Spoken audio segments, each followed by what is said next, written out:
If you're ready to unlock more better days, to take control of your health, to push past your limits and unleash your full potential, then you're in the right place. I'm your host, Dr. Jeremy Bettel. For over 2 decades, I've worked with elite athletes and high performers, helping them optimize their bodies, strengthen their minds, and recover from setbacks. Now I'm bringing that expertise to you through the Vitality Collective podcast. In each episode, we'll dive deep into the science, strategies, and real-world solutions you can apply right away. Whether it's enhancing your physical performance, avoiding or recovering from injury, sharpening your mental edge, or simply feeling your best every single day. With insights from top experts and thought leaders, this podcast is designed to help you take action, feel better, and live the life that you deserve. Welcome to the Vitality Collective podcast, where every day is vital. Today it was such an honor to welcome Olympian and professional sailor Anna Weis to the show. Anna is the first woman to serve full-time as a grinder and jib trimmer in SailGP, racing 50-foot foiling catamarans over 100 kilometers per hour. She went from summer camp sailing in Fort Lauderdale to the Tokyo Olympics, then broke into professional sailing in a physically demanding role that many people doubted a woman could handle.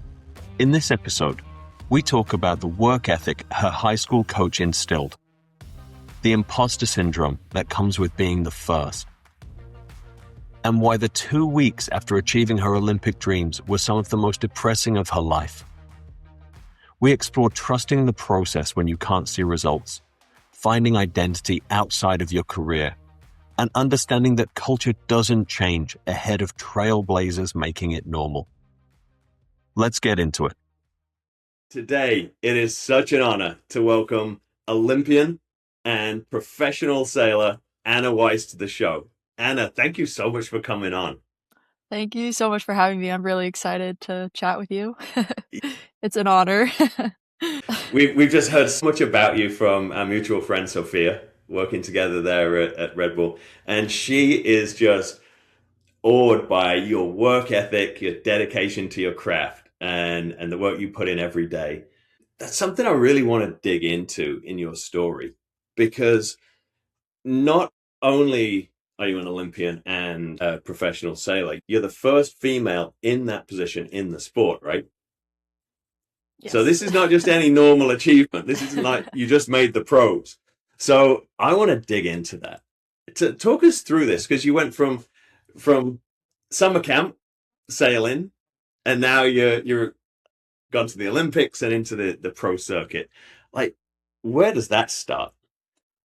Yeah, so I did start sailing in summer camp. My parents, were kind of always looking for things to put us in because they were both working, and we live really close to a yacht club in Fort Lauderdale. So they put us in summer camp, and kind of we never looked back. They kind of asked us, "Do you want to join the race team?" I remember we came home, we're like, "Mom, Dad, they asked us to join the race team."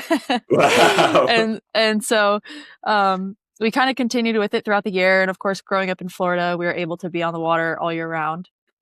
And, they were so supportive, and we started going to regattas on the west coast of Florida, and then nationally, and then internationally, and kind of just started racing from a pretty young age. I started sailing when I was about 8 years old and started racing when I was maybe 10, 11. So kind of straight into it. And I just continued with it. And in high school, I had a coach who kind of introduced me to strength training, and kind of the more mental side of sport. He had done an Olympic campaign himself and was so close to making the Olympics. And so he kind of instilled into us all these qualities that, professional athletes or Olympians had within them. And I learned so much about that, and just learned how to train at a high level when I was in high school. And I kind of started seeing results, when I really started to put a lot of effort into sailing. And I was like, wow, maybe this is something that I could do as a career. Right. And so my ultimate goal really in high school was, I want to qualify for the Olympics, and I want to win a medal at the Olympics. At that time, there wasn't professional sailing for women. So that was kind of the pinnacle of the sport. And it still is the pinnacle of the sport. Yeah. And so I kind of all I really wanted to do was sail, but I went off to college. I went to Boston University, and I went for 2.5 years, and then I decided to leave school and pursue the Tokyo Olympics. And Wow. Okay. that was during COVID. So with the postponement, it ended up being 2.5 years off of school rather than 1.5 years. Right. Wow. Yeah. So it was a pretty big break, but yeah, fortunately And what sport was that?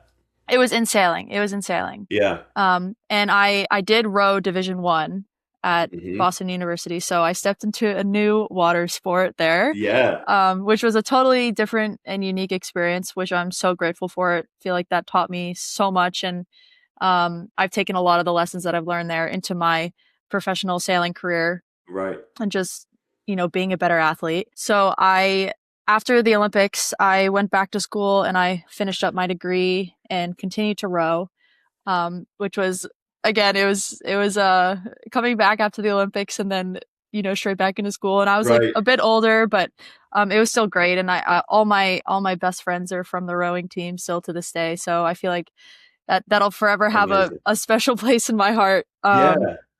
But yeah, and then Well, talk me after, through, like, before we move on, like, so that's really important. You mentioned a couple of things. There's how important it was to get those messages in high school from your coach with those qualities that pro and Olympic athletes have.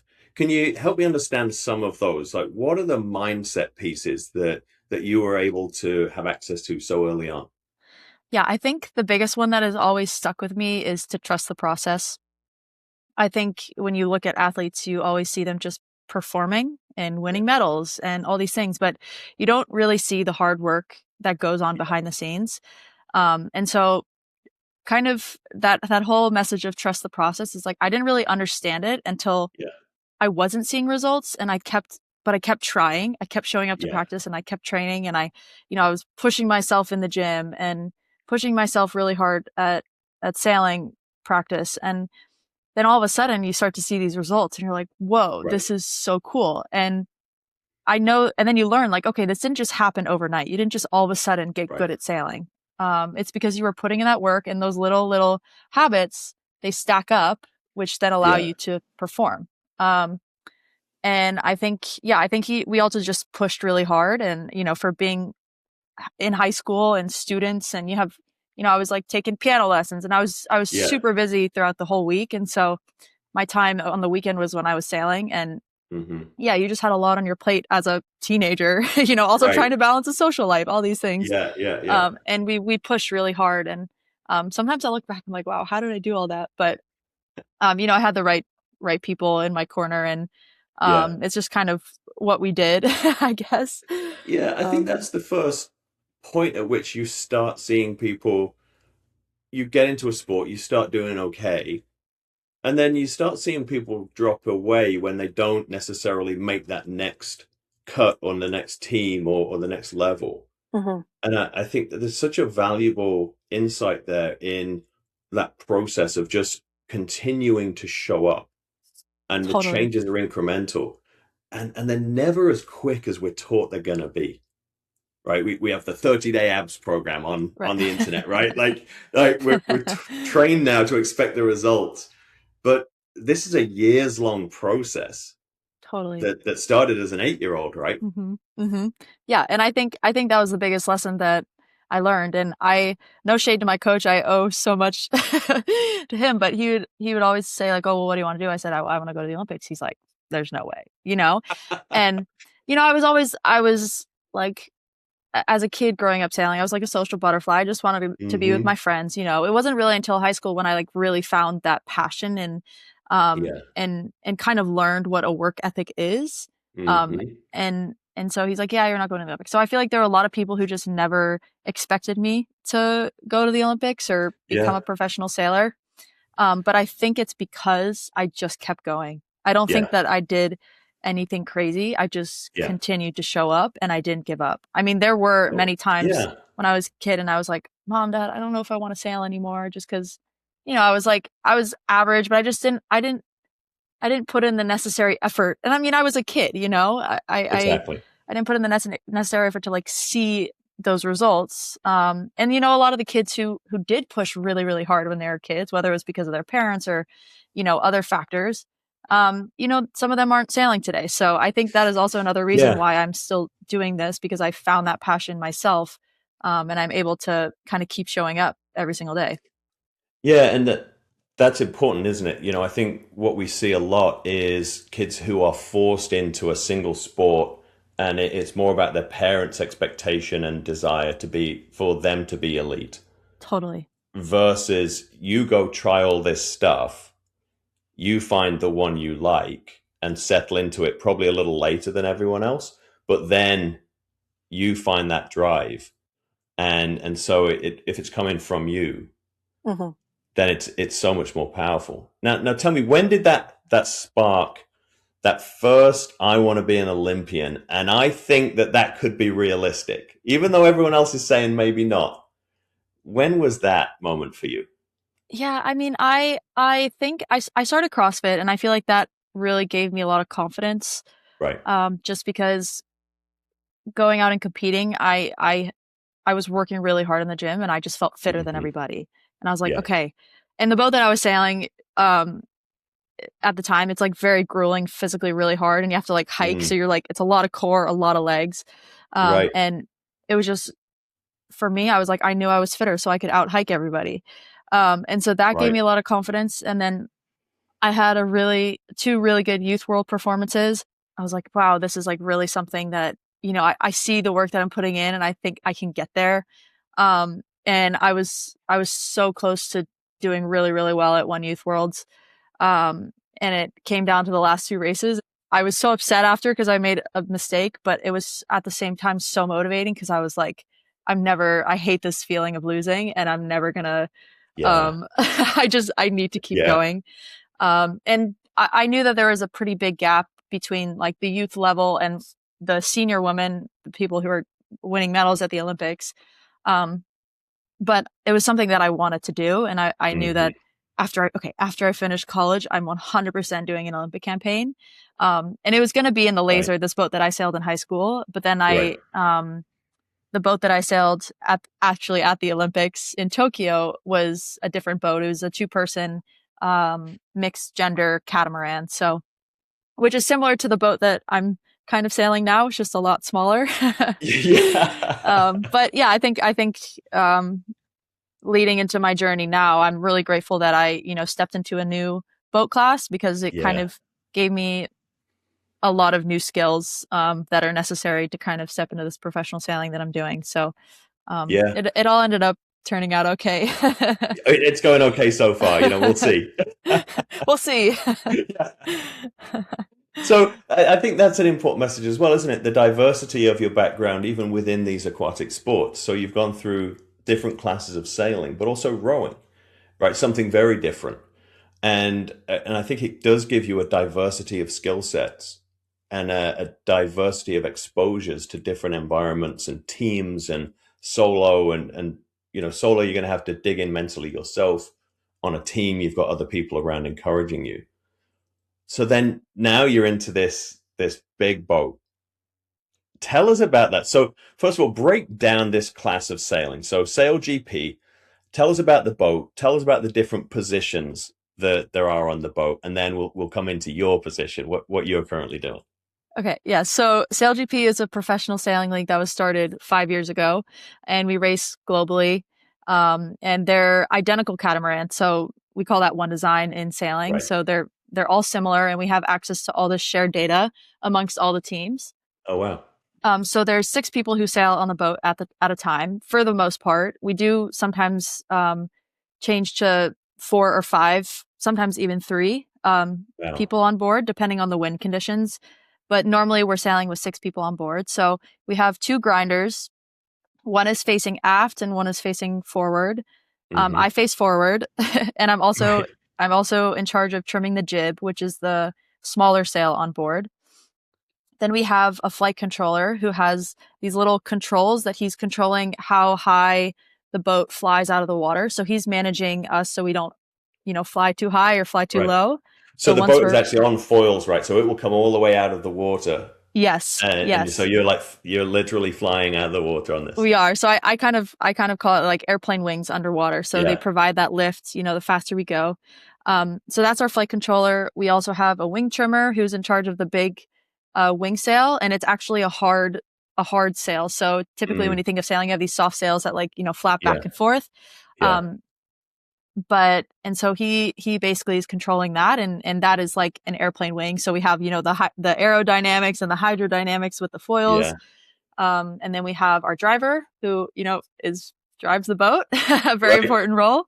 Right. And then who sits behind the driver is the strategist. And basically what they're doing is they're painting the picture of the race course, making tactical decisions, looking for other boats.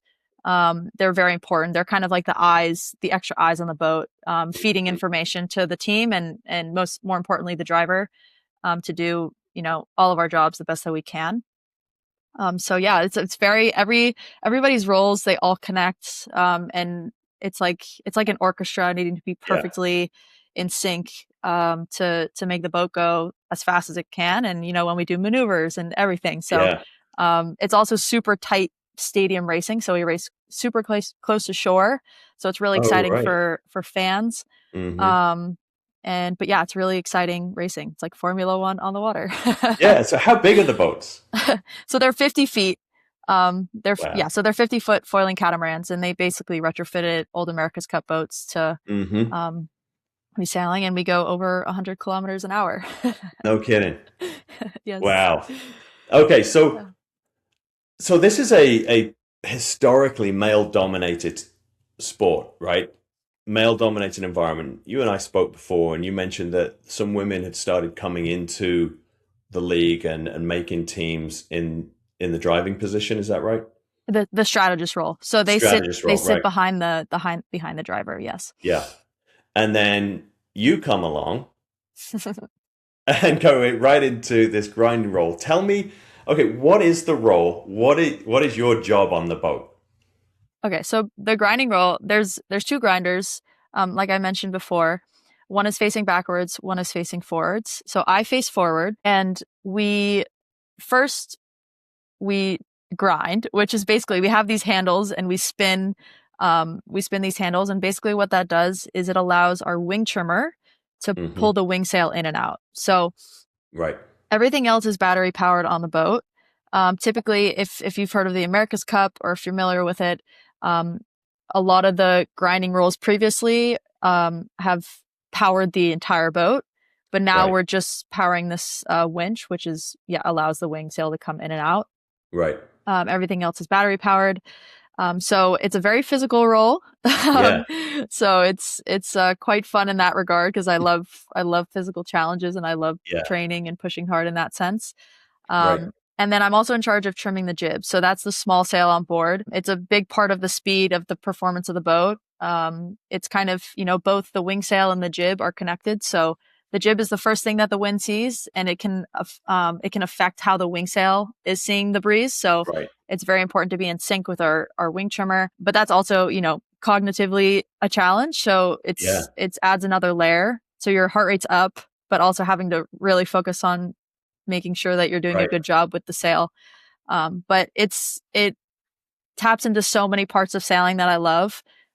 So it really is like the perfect role for me. And I feel like it's been really, really fun to step into it and learn. But it also was a challenge because, like you mentioned, I am the first woman to step into this role. And because it is a very physical role, there have been a lot of people who, have doubted that a woman can do that. And I think that, at the beginning it was really scary, and I feel like I had a lot of, pressure on myself, but also external pressure to perform. So it's been a journey. We're going to come to that, because I want to set the context for why that's such a big deal. So when we're talking about these physical demands, all right, you've got these hand cranks that you're working with. What is the level of intensity? How long is a work bout? How long do you get to rest? Is it like max heart rate type stuff? Is it lower intensity? Like, break that down for us a little more specifically. Yeah. So typically in a race weekend, we have 4 races on Saturday and then 3 races on Sunday, plus a final race if you make the top 3.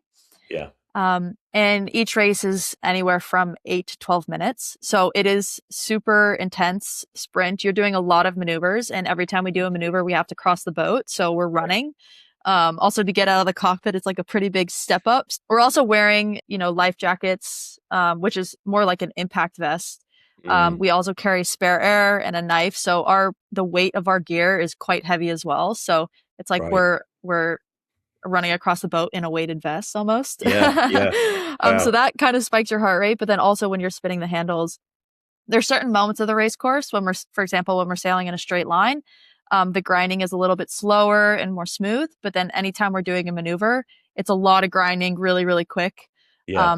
So it goes in spurts, but throughout the whole race, you kind of finish and you're like, okay, I need a second Like, wow. Yeah. to breathe, Yeah. to breathe. Yeah. Yeah. So And so that's a position that you got to earn, right? The thing I know from my experience in high performance sport in any league is that nobody is given a role like that, right? Nobody is going to be put into a position like that makes the boat go slower. And so that's why it's so special for you being the first woman in that role, is because this is a legitimate, you have earned the spot. This is not like a DEI hire, right? Like, which we're going to get into a little bit, Mhm. because like the thing I know, like, and you talked a bit about the scrutiny, right? Is, can you do it? And that's why I'm trying to set that context, because there's no way you can't do it. There's no way you're Mhm. on the boat if you can't do it. Mhm. And yet, do you feel like there's an element of having to prove that every single time you're in the boat? Yeah, I think so, 100%. And sometimes I think it's a little hard to admit, and I kind of try to put it out of my mind because I want to really just focus on trying to do the best job that I can. But Yeah, this thought often comes up in my head, and you look at the just walking around the base, majority of the people who are in this base are men. yeah, And sailing is a male dominated sport. The season, we're about to start our sixth season with SailGP. And it wasn't until season 3 that women were sailing on the boat. And so they used to just sail with 5 people. And now they added the sixth role, the strategist right, role, um, which is where a majority of the women, well, we all started in the strategist role. All the women started in the strategist role. And now it's evolved to we have one woman driver on the Brazilian team, and then myself in the grinding role. So we have right. evolved a little bit, but um, it is, and this is not to take away from the strategists at all, because Yeah, I respect every single one of them, and they are all key parts of the team. yeah, But we want to be seeing women in the driving role, in the wing trimming role, in yeah. the flight control role, and a lot of that is just lack of opportunity, which Hmm. then doesn't allow women to build up their skill sets. Um, Yeah, but it's just been male dominated, and it's the culture that has kind of set in the sport for a long time, and so yeah, it is hard to change that. And I think that's why I struggle with that. yeah, Imposter syndrome, I guess we can call it, yeah, because to be the first of doing something, it's always going to be super scary. And um, I feel like I've doubted myself a lot, even if I do have the skill yeah, set. And because you see all these men and you're the only woman doing it, like, how do you know that you belong there? And you're not there to just check a box. yeah, And so truly believing that you belong there is actually a really, really hard thing to do when there's no one like you and you're yeah. the only one. Yeah, I very much agree with that, and think that that's why this is such an important conversation to have, not just from sport, but if we go out wider into the workplace, and like we can go into team sports like I was a part of, and look at just the logistics of the practice facilities, and the game day facilities, and the travel and all these different elements, even down to the uniforms. Like, we would hire women and they would be given men's small t-shirts and uniforms, Mhm. right? Like, Adidas don't make women's apparel. There was not a single bathroom with a lock on it in one of the training facilities that I worked at, right? We had 5 women on staff. Mhm. And so there are just structural, logistical barriers that women face, that are these sort of unconscious reminders that there haven't been women here before. And then you get there and you literally get asked the question of, do you deserve to be here? Right. So any questions you have in your own mind, I have to imagine would be compounded as you get into this environment that really is entirely set up for men. Mm-hmm. Yes, and it's very, very intimidating Yeah. to step into something that quite literally no woman has done before. Hmm. And it makes it seem like this grand thing because, well, first, no one's ever done it before. Um, but two, like you just start to question everything that you have achieved or everything that you've worked towards. And then it becomes, at least for me, it starts tapping into my self-worth. Yeah. And, there's so many factors that play into this imposter syndrome and showing up and doing the best job that you can. And as I've continued to evolve in the role, I've gotten a lot better. But at the beginning, especially when I was new to the role and I was still learning a ton and like I Yeah. sucked, and then having to come out and talk about, oh yeah, like you're the first woman doing these things and you're this and this, you're like, but Yeah. like Right. how can I talk about these things when I'm actually not good at this? And then it kind of just feeds. It's like the snowball effect that adds on and on and on. And so yeah, it has been a journey kind of getting to where I am mentally, and I would still say that it's a struggle. And I think the other thing is just continuing to advocate for more women. And I've kind of mentioned this to you when we talked, but talking about it is, I feel like, is an obligation and a privilege to Hmm. share about Hmm. my journey. But Yeah. sometimes it's easier to kind of shy away from that just because Yeah. you want to focus on doing your job well. But I've realized like how important it is to speak up because there is such little Yeah. representation in the sport of sailing. And again, this taps into so many things in life, and just women, either not having the opportunities or whatever it may Hmm. be. But I just feel like it's a core message that can I can share with the world, and Yeah. people would relate because it's not only in sailing that women feel this way. Oh, you can imagine like women walking into boardrooms and sales meetings and all these hyper-masculine, male-dominated environments where they do feel like they've got to walk into the room and put a mask on, right? They've got to not be maybe in their own energy, but feel like they've got to be in more masculine energy. And I think this is such an important message. And the beauty of sport and you doing this in sport is that it gives you a platform that maybe the woman walking into the sales meeting for the first time doesn't get. So we get to share some of these stories, from experience in sport. And I've been through it with Michelle working with me in sport and just seeing firsthand how she has had to navigate the environment, and then getting to have the conversation with you, and Mm-hmm. having brought in Sophia, and all of these other conversations. The imposter syndrome is an interesting one, isn't it? Because it doesn't necessarily go away with success. I know from my own experience, it almost gets worse with success. Yes. Like, you feel like you don't deserve to be there, so you do more work, so they promote you. So you do more work, so they promote you, and it's like you're constantly chasing this. Like, will you please stop promoting me? I didn't feel like I was good Yeah. enough for the last step. Yeah. Yeah. So you put yourself in bigger and bigger stages.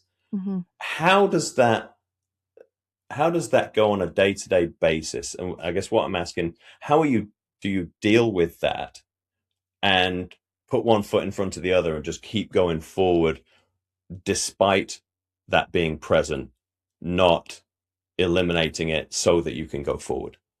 Yeah, I mean, I think this is a tough one, and I've had to reflect a lot on this, and I feel like especially stepping into SailGP, I've learned so much about myself. But I think for me, tackling on bigger challenges has always been that something that seems really scary is something that I've done, and Hmm. my pretty much my whole life, and I feel like because people have said that I couldn't do something is a reason Yeah. that I wanted to. Um, and I think I also tap into those things. I tap into that message that I couldn't do that. Hmm. And I think that is why I've tried so many different things. Trying sailed the laser. I've done Hmm. windsurfing. Did rowing. dabbled in triathlon, all these things. Yeah. And I think it's because whether it's me trying to prove to myself or others, it's probably a combination of both, that I can do something because it's, oh, she couldn't do that, or she's this and this and that. And so I think that is a big motivator for me, whether I'd, Yeah. like to believe it or not. And I think for me, I always tell myself I've done harder things. Like, I can get through hmm this day, and I just have to show up tomorrow. And I know that a hard day doesn't mean that every single day is going to be hard. I don't know where this comes from, but my rowing coach said it. It was like the rule of thirds. Like, 1/3 are going to be terrible, 1/3 are going to be mediocre, and then 1/3 is going to be great. Yeah. And I always come back to that because I know that what I'm doing is hard, because if it Yeah. wasn't hard, everybody would do it. And so truly it is just, for me, I'm like, I just can't give up. It's not an option hmm to give up. And it doesn't matter how like dark the thoughts get, or, if I really don't believe that, I just keep going. Another thing is just really leaning into the people who support me. Yeah. Sometimes you need a little perspective shift when Yeah. you're like Right. really down Right. in the Right. dumps. And, Yeah. so like having Sophia, Mm. calling Sophia, and she hypes you up and you're like, oh, okay, I feel better. Yeah. I feel better. Yeah. Yeah. So Yeah. just knowing who those people are in your corner. And I feel like the more platform that I have and the more reach you have to people, kind of the more you realize that there's always going to be people with opinions, whether they're good or bad. They're always going to have them. They're never going to go away. hmm And so learning to just trust yourself is the most important thing. Trust yourself and the people who Yeah. are really in your corner. And that's all that really matters. And I think that's also a really important lesson that I've had to learn. Yeah. And I can't even imagine, athletes with millions of followers, how they deal with that. But I feel like that's even Yeah. on a grander scale. But yeah, it's I think just trying to pick and choose the things that you let affect you is also a big thing. And um Yeah. but it's hard. It's hard.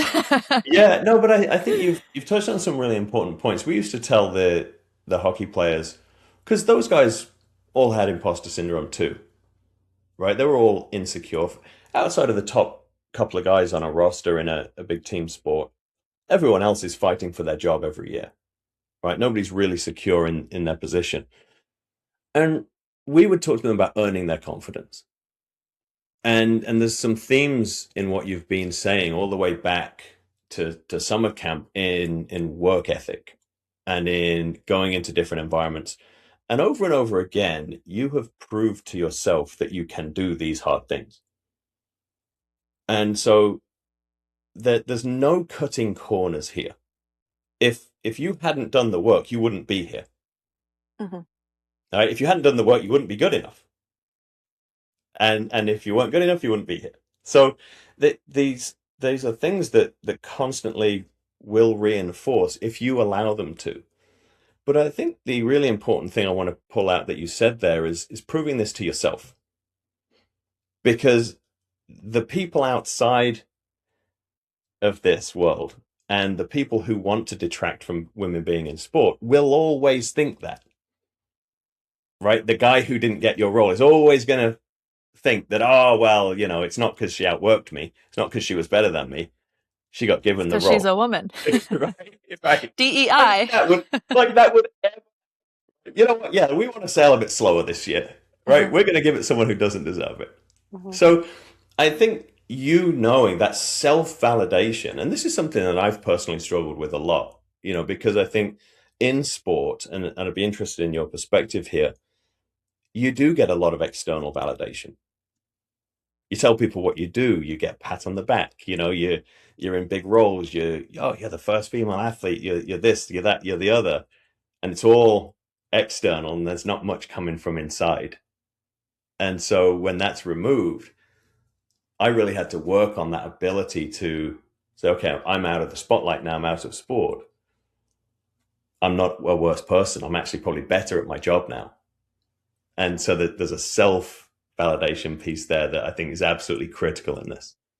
Yeah. And I think part of my imposter syndrome is that kind of tapped into that work ethic is if you never think you're good enough, it's like, okay, well then you have to keep working to get there. And whether that's healthy or not, I don't know. Well, we'll have that conversation too. Yeah. Just, I think continuing to put in that work is like, also, I feel like there's a very common theme with the top athletes is they do have this imposter syndrome, but I think because they have this imposter syndrome is the reason that they've gotten to where they are today, because they didn't believe they're good enough, and so they kept working to get there. Yeah. And I feel like that is something that has always kind of been in my mind. And that taps into that like self-validation, is to like proving to myself, okay, like I know that I went to the gym, or I know that I watched this video, or I know that I did this, and so I'm prepared. And then when you feel prepared, that taps into that self-validation, like, no, I got this. Like, I feel confident that I can do this. And then when you do get that external validation, you know, whether it's from your teammates, from your coach, from a friend, then it kind of confirms, okay, yeah, like I am doing a good job. But it is sometimes hard. Say like you cut out all that external validation and you're kind of just in the dark. You don't know if you're doing a good job on your own. you know? And then you're like, whoa, okay, what's happening here? What am I doing? And I think that's really interesting for people, isn't it? On the way up, especially, you know, as you're going through those stages, and as you're in those early years where you're trying and failing, and it's doing the work and keeping showing up really before you're ready. You know, like you said, you got there and you had so much to learn. And so I think that piece is really challenging. Like, it's the inner drive to show up before you've made it, and keep working and keep doing it, and failing and coming back. And so it's a real challenge in that dark space where there isn't the external validation for you. Yeah, totally. And you feel like it's hopeless, you know, there's no light at the end of the tunnel. It's like, how do you push through that? And I think for me, it's just been, I just have to do it no matter what, you know, I'm gonna show up no matter what. I think it's more common as soon as I'm ready to give up. Yeah. And then, you know, a week or 2 weeks later, I'm like, thank God I didn't give up. So it's really, it sometimes can be a lot closer than you think too, like seeing the light at the end of the tunnel. And the biggest thing is just actually not giving up. I spoke to my middle school, and I was like, that is really the reason that I am where I am today, is just because I didn't stop. And I just kept showing up for myself every single day, no matter what people said. And people said I'd never be Olympian. They for sure probably said I'd never be a pro sailor. There's probably things that a lot of people have said that they never expect me to be where I am today. And it's because I kept showing up, and I'm not anything special. I'm just a little girl from Florida. But that's such an important message, isn't it? Because clearly you are quite special, right? But I think the important thing for people to realize is that everyone who makes it is a human. Right now, that everybody has a story, everybody has had some adversity, everyone had to earn their way through this. And I think that's a part of where I struggled with some imposter syndrome too, was feeling like, well, if I know this stuff, surely everybody knows it. Because like, I don't think I'm special. I don't think I'm all that smart, like compared to everyone else. But it is a similar thing, right? It's just, no, I had a goal and I just kept going, right? It sucked, and it was so hard. And building this business that Michelle and I left the sanctuary of pro sport, where it was regular paychecks and you get fed every day, right? Like, Yeah. And we had to go through like a couple of years of really struggling. And it was exactly that. At any moment, it would have been really easy to just go back. You know, I'll go back into the safety where I was comfortable. But because we kept going, the business started growing. And I do think that there's an important message in the sort of humanity of high performance, is that everyone who's achieved a lot, we're all flawed humans and just normal people with the same problems as everyone else, right? I think Yeah. it's such an important reflection. Yeah. I think I completely agree with that, and I kind of had to learn that. I mean, when I was in high school, like you see the Olympic Games as the Yeah, pinnacle of the sport, yeah, and oh my gosh, my life is going to change. I'm going to be forever like this superhuman of a person. I'm an Olympian. Everybody's going to think I'm so cool, all these things. And then you get to the Olympics, you compete at the Olympics, and I came home, and it was probably the most depressing 2 weeks, if not year of my life after the Olympics. And you're like, wow, that's so weird, because you just achieved something so great. Like, you must feel amazing. Well, it's like, actually, no, because it was just something that I put on a pedestal, yeah, and I thought it was going to change my life, but I'm still Anna.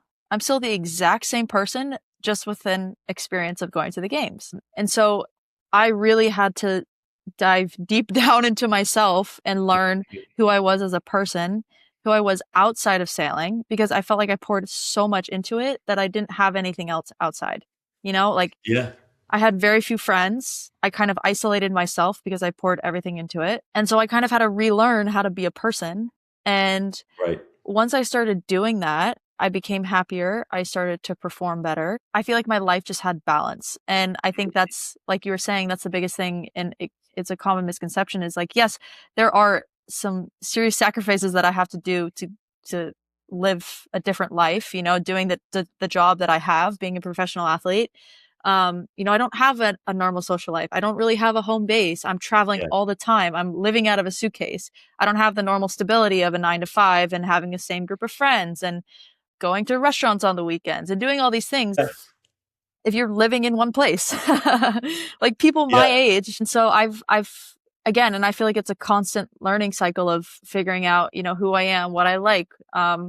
what are my hobbies outside of sailing, and just being a normal human. And then sailing is just something that I get to do as a Hmm. career. And Yeah, I think once I've started gaining more perspective and more balance, um, I feel like I've showed up with a lot more gratitude and just intention in my work, and I can really just pour all my love and energy into my career, and I still have yeah. energy to do other things when it's not the only thing that you're latching onto or focusing on. It's I think it's a really important thing to learn, and just to share about, life in professional sports, or just life Yeah, in general. yeah. I think life as a high performer, because I think we all have those stories. I didn't go into the playing route; I went into the support route, and as a performance director, got to operate at a very high level. But I think there are sort of seasons of life, and there are mindsets that need to go with that season of life that you're in. There's what does it take to get to the top, right? And that's so much of the sacrifice, the isolation. Like, same, didn't have friends, um, didn't have hobbies. We moved 11 times in 20 years. We lived in 5 major cities, drove across the United Mhm. States, so many times. Yeah. Yeah. And that got me there. But I kept that mindset while I was there and did not enjoy it.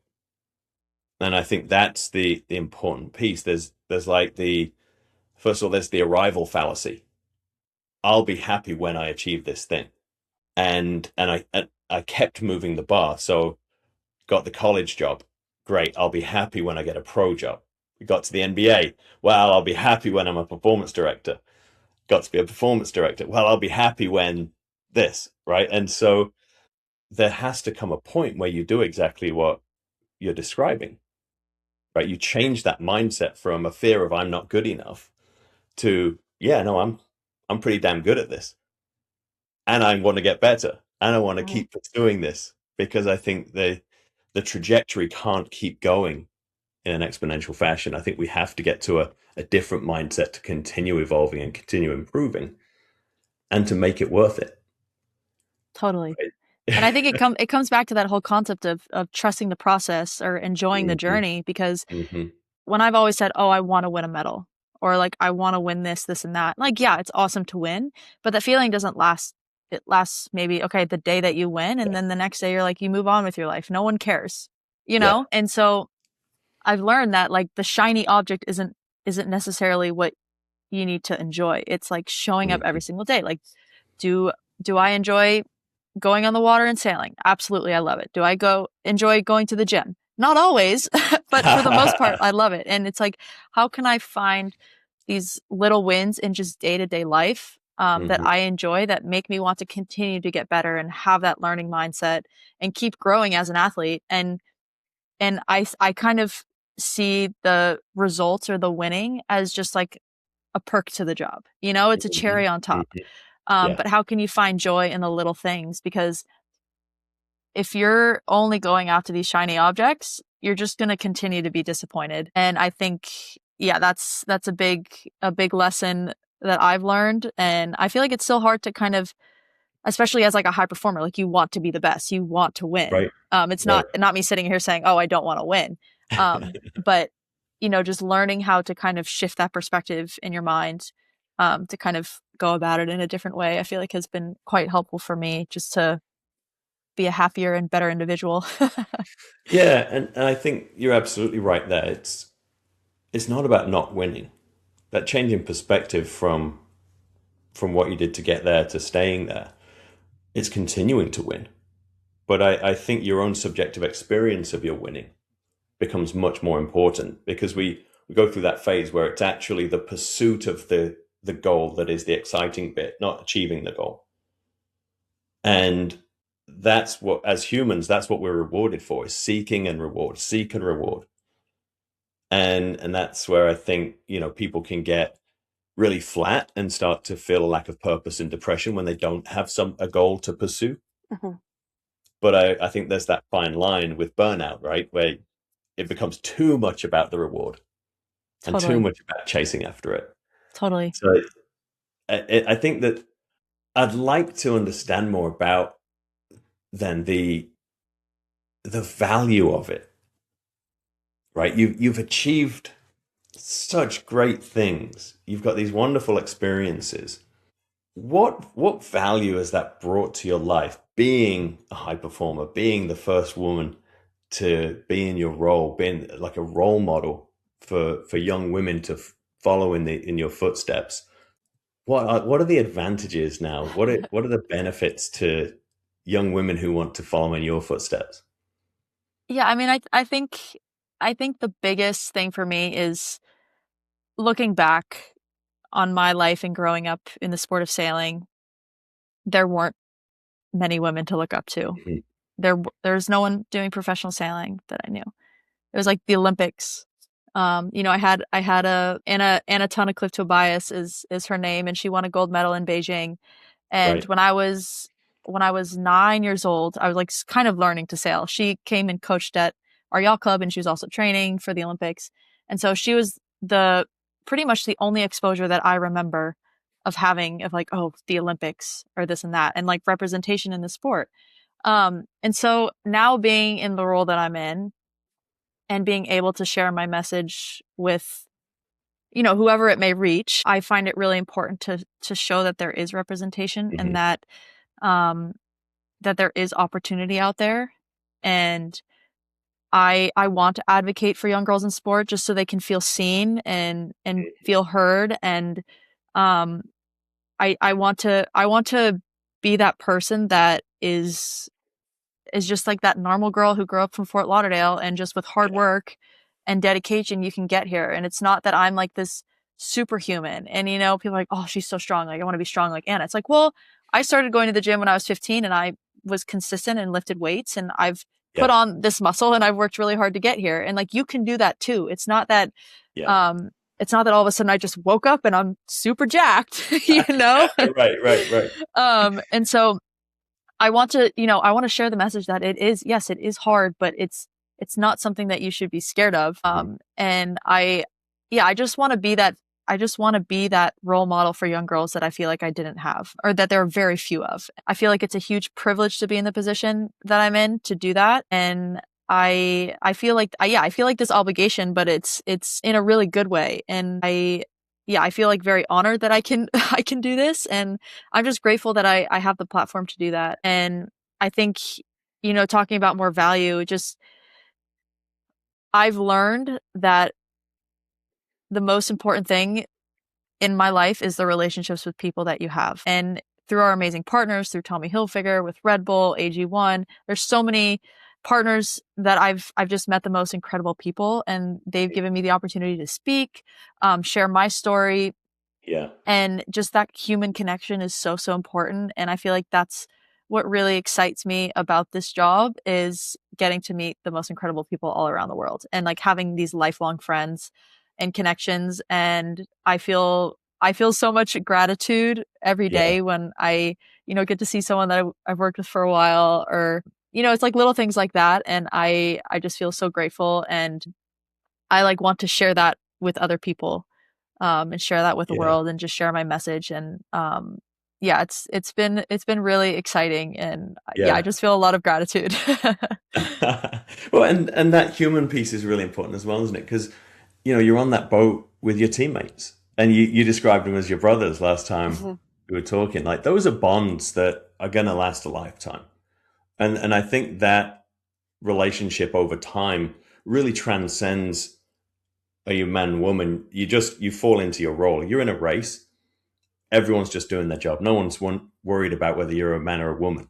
Totally. Everyone's just doing their job, right? You just Yeah. make the boat go faster.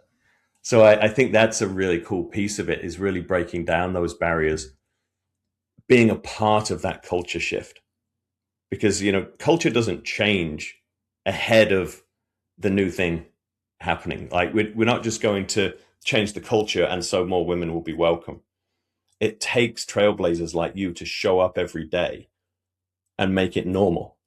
And the more women that can follow you and keep coming into the sport, that's how the culture is going to change. It's continuing forward when conditions aren't ideal. And I think that's such a powerful lesson that you're able to share with these young women who get to look up to you. Well, thank you. But yeah, I agree. And I love that quote, like, if you see it, you can be it. And so, yeah, again, just like seeing a woman, seeing my blonde hair, like in the, like, I have really long hair, so like my braid comes long, and you like see it in photos, but it's like seeing a woman, like, it's clearly a woman in a different role. I like, I would have loved to see that when I was a little girl. Yeah. And so, yeah, it is really exciting to be a part of this. And yeah, like, I feel like I have a family within my team, and they all accept me and they bully me, but I feel like that's because they love me. Yeah. That's what I'm going to tell myself. Yeah. Yeah. They can bully you, but no one else can. Yeah, exactly. Right? Exactly. As soon as someone else says it's not okay. Yeah. So yeah, I think you're exactly right in the fact that, change comes after, and we have the first woman driver. Hopefully we get another one soon. And yeah, it's exciting. And I know that, you can't change, like, sailing is, like, the America's Cup is the oldest trophy in history, in sporting history. Right. So think back how, I mean, I should know when the first America's Cup was, but like, you think back how many years ago it was, and it's just been men this whole time. It's been a gentleman's sport. And so now, being at the very beginning of change, it may seem like change is not happening fast enough, but you kind of have to take a step back and be like, all right, it might not be happening as fast as I want it, because you want change. You're like, come on now, it's 2026. Why can't we have change? But it is happening. And I think you have the more women that speak out about it, the more it just brings attention. That's when change can happen. And I hope to be on this team for a long time, and just a part of the league for a really long time. I think SailGP is growing so fast, so it's a really exciting time in general. Hopefully 5 to 10 years down the line, we see a lot more of equal representation in the sport. And I think that would be really, really exciting. And, now having this representation, with Martini driving, me in this role, just the other women on the team, little girls can now look up and be like, okay, there is opportunity for me there. I can keep going, and it won't make me want to give up. Like, that's where I want to get to. So it's special to be here. This is the most exciting time in sailing, and I just feel lucky to be part of it and be able to share this story. Yeah, it's so good. And, I do think that a lot of perseverance is about possibility. If you believe it's possible, look at the first time the 4-minute mile was broken. first time ever, and then like 10 people did it that year. Right.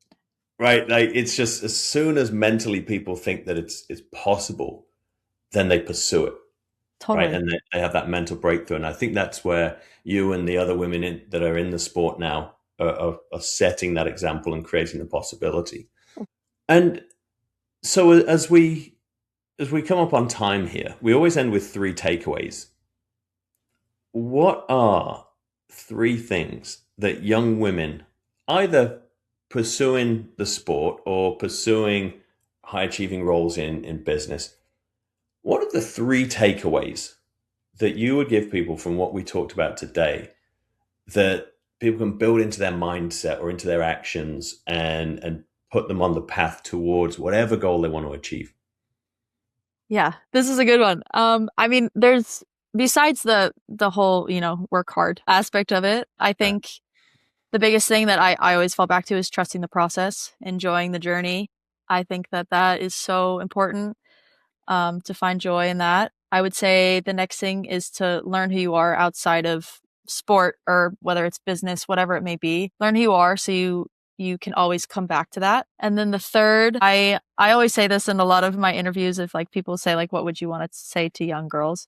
And this kind of goes for anybody, but is to never let anybody tell you that you can't do something. I think it's especially now in time of social media and everything, where people are commenting like cyberbullying.